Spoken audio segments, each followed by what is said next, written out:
आप तक उर्दू न्यूज में आपका खैर मकदम है। मैं हूं मोहम्मद शाहिद अहमद तवक्कल। पेश है आज की अहम खबरें।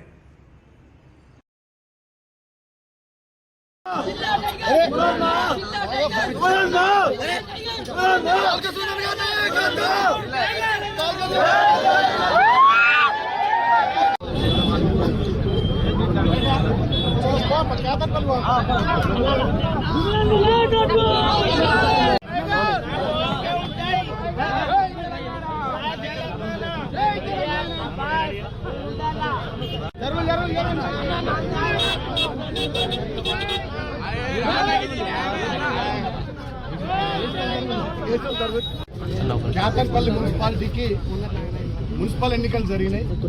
అక్కడ 22 వార్డులకు గాను బీఆర్ఎస్ పార్టీ సిపిఐ మేము కలిసి పోటీ చేసినాం. మొత్తం 14 వార్డులు మేము గెలిచినాం. కాంగ్రెస్ పార్టీ కేవలం 7 వార్డులు మాత్రమే గెలిచింది.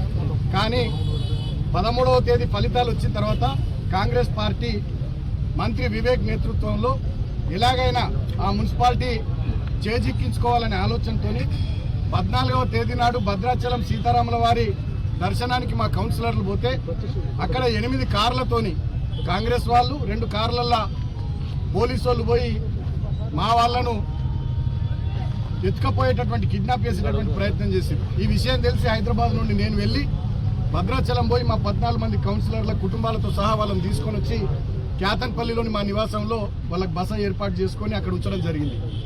తర్వాత 16వ తేదీ చైర్పర్సన్ ఎన్నిక. ఆ రోజు మేము పోతా ఉంటే ఇన్ టైంకి మమ్మల్ని కౌన్సిల్ హాల్కి మా కౌన్సిలర్లను పోనీయకుండా పోలీసు వాళ్ళు 2 చోట్ల అడ్డుకొని ఎన్నికలను 17వ తేదీకి వాయిదా వేసింది.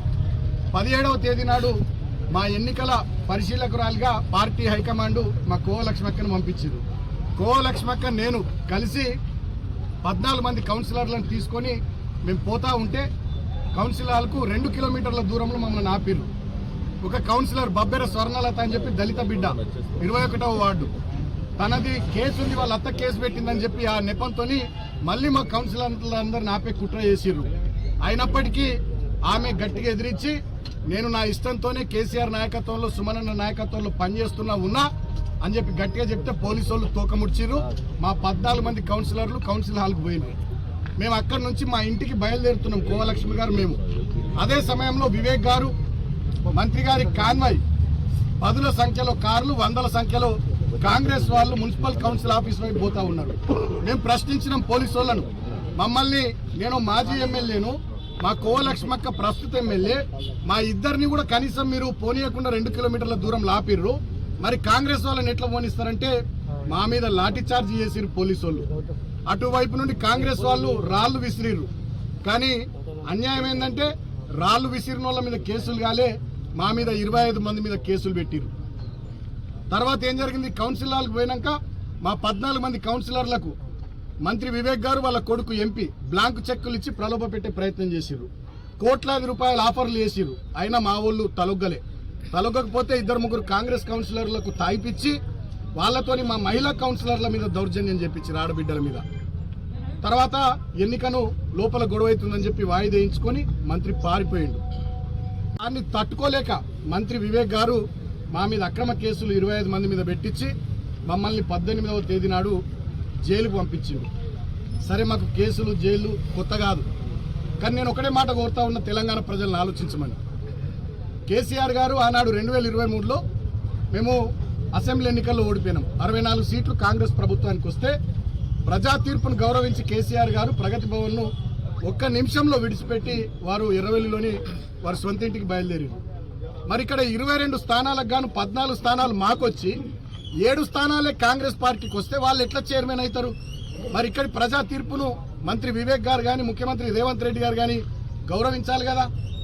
గౌరవించకపోగా కౌన్సిల్లో దుశ్శాసన పర్వం, బయట మా మీద రాళ్ల దాడులు, పోలీసులతో మా మీద అక్రమ కేసులు, మమ్మల్ని జైళ్లలో పెట్టుడు. ఇవాళ ముఖ్యమంత్రి రేవంత్ రెడ్డి ఆధ్వర్యంలో రాష్ట్రమంతా ఇట్లనే తయారైంది. ముఖ్యంగా మా కోల్బెల్ట్ ఏరియాలో మంత్రి వివేక్ ఆధ్వర్యంలో దౌర్జన్యం నడుస్తూ ఉంది. మా మంచిర్యాల కలెక్టర్ నుంచి మొదలుకుంటే ఎంఆర్ఓ దాకా విశాఖ ఇండస్ట్రీస్లో ఎంప్లాయీస్ అయిపోయారు వాళ్ళు, ప్రభుత్వ ఉద్యోగులు గారు. మంచిర్యాల డీసీపీ భాస్కర్ నుంచి మొదలుకుంటే రామకృష్ణాపూర్ ఎస్ఐ దాకా వాళ్ళు విశాఖ ఇండస్ట్రీస్ ఎంప్లాయీస్ అయిపోయారు తప్ప పోలీసులు లెక్క లేరు. ఆ ప్రాంతంలో పోలీసులు రెవెన్యూ ఉద్యోగులను ఎవరు లేరు, అందరు విశాఖ ఇండస్ట్రీస్ ఎంప్లాయీస్ అయిపోయారు. చాలా బాధాకరం. ఇంకొకటి ఏంటంటే అన్నిటికన్నా దుర్మార్గమైనది, సరే రాజకీయాల్లో గెలుస్తాం ఓడిపోతాం, గెలుపును కానీ ఓటమిని కానీ హుందాగా స్వీకరించేటటువంటి సంస్కారం, ఆ ధైర్యం ఉండాలి, ఆ దమ్ము ఉండాలి. వివేక్ గారు చెన్నూరులో 18 స్థానాలకు గాను వాళ్ళు 11 గెలిచారు కాంగ్రెస్ పార్టీ, మేము 4 గెలిచినాం. నేను స్టేట్మెంట్ ఇచ్చిన, చెన్నూరు ప్రజలు ఇచ్చినటువంటి ప్రజా తీర్పును గౌరవిస్తున్నాను నేను స్టేట్మెంట్ ఇచ్చిన. మరి కేతన్పల్లిలో మీరు ఎందుకు గౌరవించారు ప్రజా తీర్పును? గౌరవించకపోగా మీరు చేస్తున్నది ఏంది?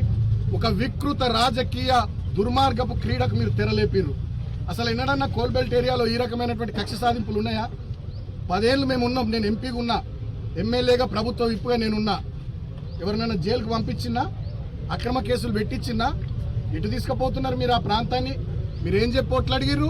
45,000 ఉద్యోగాలు ఇస్తామన్నారు, ఫ్యాక్టరీ పెడతామన్నారు. మీ కాంగ్రెస్ ఏమో 6 గ్యారంటీలు 420 హామీలు అన్నది. ఇచ్చిన మాటలు పక్కకు పెట్టి ఒక్క మున్సిపాలిటీ కోసం ఇవాళ ఆ ప్రాంతాన్ని రణరంగం చేసి రావణ కష్టం చేస్తూ ఉన్నాడు మంత్రి వివేక్ గారు. ముఖ్యమంత్రి రేవంత్ రెడ్డి డైరెక్షన్ మేరకు మంత్రి వివేక్ గారు పోలీసులు అందరూ కలిసి మమ్మల్ని జైల్లో పెట్టారు. సరే జైల్లో చాలా ఇబ్బందులు పడ్డాం. వీళ్ళకి పై అధికారుల ఆదేశాలు ఏందో కానీ దోమలు ఉన్న రూమ్లు వేసిర్రు, సకా భోజనం లేదు, నీళ్లు లేవు, నాకు గొంతు నొప్పి వచ్చింది 2 రోజులు, ట్యాబ్లెట్లు ఇచ్చే దిక్కు లేదు, చలి బాగా విపరీతమైన చలి, దుప్పట్లు ఇచ్చే పరిస్థితి లేదు. మా అడ్వకేట్ శ్రీకాంత్ నాకు బ్లాంకెట్ పంపించింది లోపల కూడా చాలా ఇబ్బందులు పెట్టిర్రు. మీరు ఇటు తిరగొద్దు అటు తిరగొద్దు, రిస్ట్రిక్షన్స్ మాకు. సరే భరించినాం. ఇవాళకి 16 రోజులు. నేను ఇప్పుడు కోరుతా ఉన్న వివేక్ గారిని, ముఖ్యమంత్రి రేవంత్ గారిని, మీ కళ్ళు చల్లబడ్డాయా? మీ కక్ష తీరిందా? మీ కడుపు మంట చల్లారిందా? నన్ను జైల్లో పెట్టిరు కదా 16 రోజులు. ఇంకా దుర్మార్గం ఏంటంటే నాకు మొన్ననే బెయిల్ రావాలి. మంచిర్యాల కోర్టు వచ్చింది, హైదరాబాద్ కోర్టు వచ్చింది, చెన్నూరు కోర్టులో నాకు బెయిల్ రావాలి. బలవంతంగా ప్రభుత్వ పెద్దలు ఒత్తిడి చేసి 5వ తేదీకి వాయిదా వేయించారు. కారణం ఏందో తెలుసా? నిన్న హోలీ, ఇవాళ నా చిన్న చైర్పర్సన్ ఎన్నిక సజావుగా జరగడానికి మంత్రి గారు కానీ ముఖ్యమంత్రి గారు కానీ సహకరించాలని కోరుతా ఉన్నా. అంత దుర్మార్గాలు జరుగుతూ ఉంటే ఎలక్షన్ కమిషన్ ఏం చేస్తుందో కూడా అర్థమవుతలేదు. స్టేట్ ఎలక్షన్ కమిషన్ కూడా ఏం చేస్తుందో అర్థమవుతలేదు.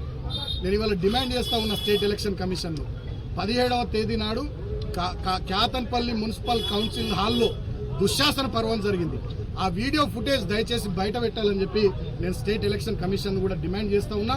ఫెయిర్గా మళ్ళీ ఒక డేట్ ఇచ్చి ఎలక్షన్ జరిగేటట్టుగా, వీలైనంత తొందరలో చైర్పర్సన్ వైస్ చైర్మన్ ఎన్నిక జరిగేటట్టుగా, ప్రజా తీర్పు ప్రకారం అక్కడ మాకు చైర్మన్ వైస్ చైర్మన్ వచ్చేటట్టుగా స్టేట్ ఎలక్షన్ కమిషన్ ప్రశాంతమైనటువంటి వాతావరణంలో ఎన్నిక జరిపించాలని డిమాండ్ చేస్తూ, ఇన్ని రోజులుగా నేను జైల్లో ఉన్నప్పుడు కూడా నాకు సహకరించినటువంటి వాస్తవాలన్నింటినీ ప్రజల్లోకి తీసుకొచ్చిన మీడియాకు కూడా హృదయపూర్వకంగా నేను కృతజ్ఞతలు తెలియజేస్తూ, మా బీఆర్ఎస్ సోషల్ మీడియా వారియర్స్ రాష్ట్ర వ్యాప్తంగా కూడా ఇక్కడ జరిగినటువంటి అన్యాయం కానీ, మా విషయం